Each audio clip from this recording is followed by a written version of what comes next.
There's a marketing strategy that Alex Hormozi, Daniel Priestley, and some of the biggest names in business use to generate millions of dollars in revenue. And no, it's not paid ads, it's not cold outreach, it's nothing to do with AI, and it's so boring that people just scroll straight past it. I am the #1 partner of ScoreApp, the quiz funnel software founded by Daniel Priestley. I have built over 500 quiz funnels for clients and grew my own agency from 0 to 20,000 a month in recurring revenue in just 6 months following this strategy. By the end of the video, you're going to understand why some of the biggest names in the industry are all using quiz funnels. You're also going to learn how you can set one up and run it like you've never seen it before. So let's get into it and let's actually see when I first saw this marketing strategy being used. Now, around 2 years ago, I remember seeing Alex Hormozi release his scaling roadmap. It was very simple. You went in, you answered a few questions about your business, where it was at the time, and then you got a report about everything you could do to scale. Now, on the outside, this looks very innocent. He's just collecting a little bit of data, and in return, you're getting something back. But after actually analyzing it a little bit more and fully understanding what he was doing, it was clear that he was using a quiz in order to get valuable information about me so that he could sell to me effectively. And by packaging it as a scaling roadmap and seeing how I benefit, he got to know what stage of my business was in, how much revenue we were doing, what our biggest pains were, and what our biggest goals were. What they could do is then segment me along with the other thousands of people who completed this lead magnet and put us into separate piles and then hit us with marketing that hit our pain points and our goals. Now, Alex Hormozi's been running ads and he's been running lead magnets for probably as long as Facebook's been around. I think he first started running them in the early 2010s. So why now has he decided to go all in on quiz funnels?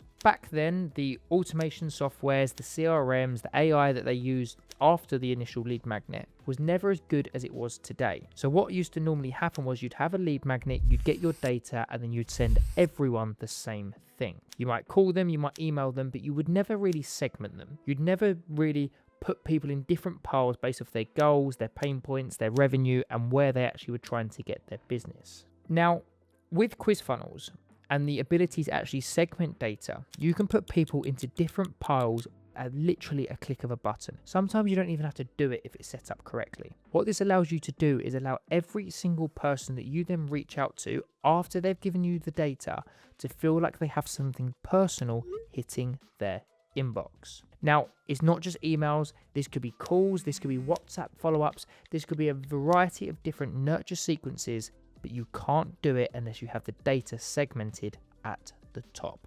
Now, the biggest reason why I think people find quiz funnels boring and not effective is because they don't always make instant sales. If you're trying to get cash, if you're trying to make a sale today, then quiz funnels are very rarely going to work. Quiz funnels are great for businesses where you have to educate a lot and there's a longer nurture period, because all you're effectively doing is getting the data. Once you have the data, you can then do everything you can to keep selling to them over a longer period of time. This is seen as boring because the sale doesn't normally happen today. It's not running an ad to a landing page and then a checkout page. This is running an ad to a quiz or maybe some traffic to a quiz and then slowly nurturing them over the course of several weeks and sometimes even months. So the natural question that this is then going to raise is what makes these quiz funnels so effective? Well, as I've already touched on, the traditional lead magnet of having like a PDF or some sort of digital asset where the prospects gives you their data and in return you give them the PDF, you give them maybe some steps or just something they can do to help get to their desired state. Well, you're only receiving the email address, the phone number, and maybe even the name. You don't know anything about the prospect. As I've already touched on, when you can actually put the questions in, and we structure these in a way where a lot of the questions are actually so that you can sell to them, as opposed to the prospect getting something in return, you basically have a cheat sheet of information about your prospects, what they're trying to get to, what their goals are. So when you set up your marketing and when you set up your nurture campaigns and your automations and your great CRM sequences, you can make sure that you're hitting the right people with the right testimonials, the right offers, and everything kind of becomes very simple when you break it down. This also really helps when it comes to things like sales calls, because once you actually have the cheat sheet in front of you, it's very easy to get people to start agreeing with you. And for those of you who are big into sales and you've read a lot of your sales books, maybe something like Never Split the Difference, you start to understand if you can tell someone their problem, they're a lot more likely to agree with it than if you ask them their problem and then they try to become very defensive and they give you the information. Let me give you a very quick example of this. If in my pre-quiz I've asked them the budget, and on the sales call I say, is it fair to say your budget's around £5,000? A lot of the time they're going to say yes, that's roughly our budget, because they've already told me it and I've just assumed it, and it's very easy for them to agree with it. On the flip side, if I say, what's your budget? The answers I'm going to get back are going to be extremely defensive. It's going to be things like, we don't have a budget, well, it depends, and things like that. If I've already asked the question, then I have the right assumption to them, they're more likely to agree, and we can then move on to the next steps. Now, a lot of people find this marketing very boring and they don't want to give it a go. They think they're going to have to spend loads on paid ads and to rip up their original playbook. A strategy that I actually like to do to test whether this is going to work for your business and your industry is to send one of these quizzes to an existing database of prospects who aren't customers. So if over the last 2-3 years you have a list of prospects who didn't quite get over the line, send them a quiz with a bunch of information that you'd like to know about them and see if they will complete it. This is extremely low-hanging fruit that can give you some confidence in this strategy without spending loads on ads and without being bored to death when making it. So if you have your leads and they're qualified now and you have the answer, well, why is that so important? It isn't just you being able to sell to them that is going to be the needle mover here. There's actually another aspect to using quiz funnels that many people overlook. They don't want to understand the psychology behind it because, once again, they find it too boring. So when we started using quiz funnels, I used to sit all of the sales calls that came from them. I used to sit down, I have my little cheat sheet in front of me, I've had all of the answers, I have a real good understanding of where my prospect was and where they wanted to get to. Our solution was going to be the gap and the bridge that takes them from where they were to where they wanted to be. After sitting probably 5 to 10 sales calls and my close rates were honestly through the roof, I remember sitting in a team meeting and talking to the team, and I was just bigging up, very big-headed.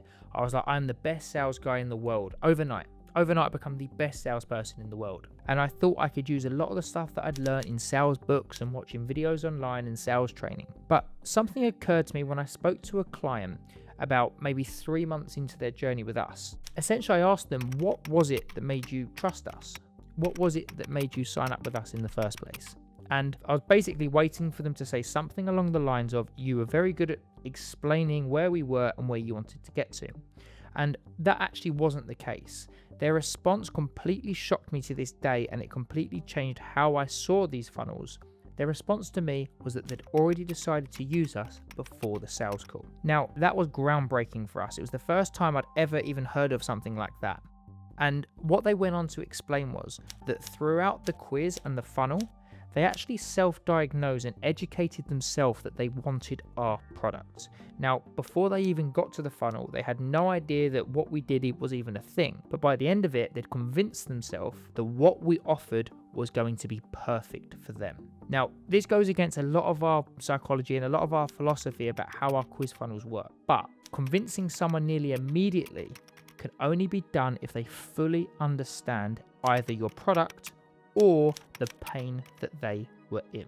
What our quiz funnels essentially became was the free consultation we'd offer before speaking to a prospect. Now, a lot of businesses offer free consultations, and they can actually replace these with a quiz so that their free consultations now become sales calls. Their CAC comes down, their ROI goes through the roof, and their sales guys and girls are not sitting there speaking to prospects who are uneducated and unqualified. So you're now sitting there with all the data you could ever ask for, and you don't know what to do with it.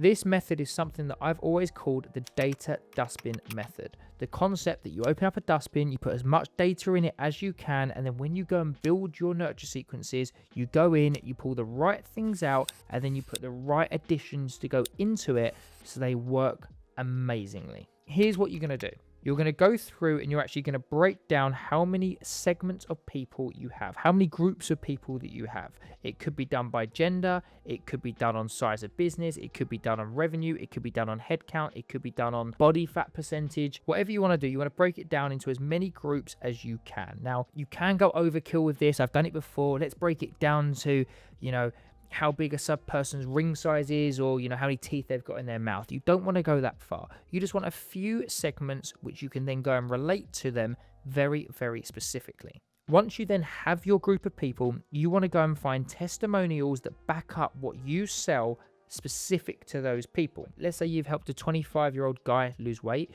You want to go and find a testimonial from a 25-year-old guy.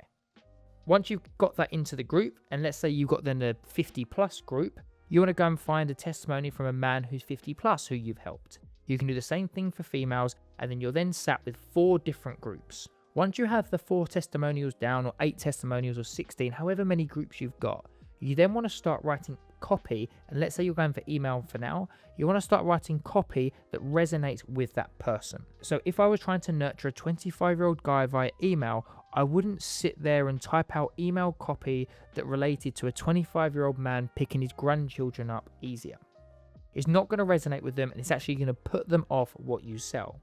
I would, however, do that to a 60-year-old gentleman. And on the flip side of that, I wouldn't be emailing a 70-year-old woman about trying to get into good shape for summer to impress their friends at the beach in Ayia Napa. The overriding philosophy and the psychology here is that you want to be able to make your marketing and your nurture sequences as relatable as possible to the avatar or person you're targeting. There's no point collecting all this great data if you're then just going to generically hit everyone with the same messaging. Now, this sort of marketing and this sort of idea of hitting the right people has been going on for years. You just haven't realized it. If you recently watched some of the golf on TV, you'll see that they advertise a lot of golf clubs, golf balls, and golf brands during the adverts. Now, there's no point in them doing that on a ITV Saturday morning cooking show. And on the flip side, you don't see cooking adverts during the golf. TV ads can only go so far, but with what we do and with the quiz funnels, we can segment them so well that we then have a full arsenal of data that we can then attack at the right time with the right offers, the right place, the right education, and you will be shocked at the results you can then get. Finally, let's get on to how you actually go ahead and build one of these. First, you're actually going to need your quiz. Now, I'm assuming you know how to get traffic, and if you don't, maybe I'll do a video in the future about how to run paid ads or LinkedIn or even YouTube, but let's just say you have your quiz. Now, when you're starting to build the quiz, the first thing you're going to come up with is the name and the concept. We're not going to go into super detail here. I've already done a video before about how you actually go ahead and build these quizzes. The quiz has to be named and featured around a very key topic. It has to be the pain that they are in. So, for example, if I'm selling beds, I'm not going to do a quiz which is which bed would suit you. I'm going to do a quiz based off of why can you not sleep through the night? The pain is sleeping through the night. The solution is a new bed. The pain isn't choosing a bed. Once you start to understand this and see this, marketing becomes so easy. Once I've chosen that, I'm going to set it up. I like to use ScoreApp. We're their #1 partner, so I'm a little bit biased, but there's actually going to be a code down below where you can go check them out for free and actually test this, maybe to an email database that you've already got, like I mentioned earlier. Now, if you've ever sat a sales call with me, you know that I always swear by the fact that you could have the greatest quiz in the world, and if you can get people to it, it doesn't matter if the post-quiz nurture sequences and overall strategy isn't up to scratch. The genius has to come after you've collected the data. Now, don't get me wrong, a lot of people don't even get to this stage, but after the quiz is where the magic happens because you have the data. This isn't the time to start slacking. This is the time to sit down, work it out properly, get a big whiteboard, plan it to the minor details, and all of your costs of acquiring new customers are going to go down. So now you know what the biggest operators in business are doing to generate leads on autopilot. But the quiz funnel, as I've just said, is only half of it. The magic happens after this. And this is what we call the nurture. So if you click this video here, I break down everything we do after that stage, and it's the exact system that I use to turn leads into clients. It breaks it down from the first email the whole way to booking a call. I'll see you over there.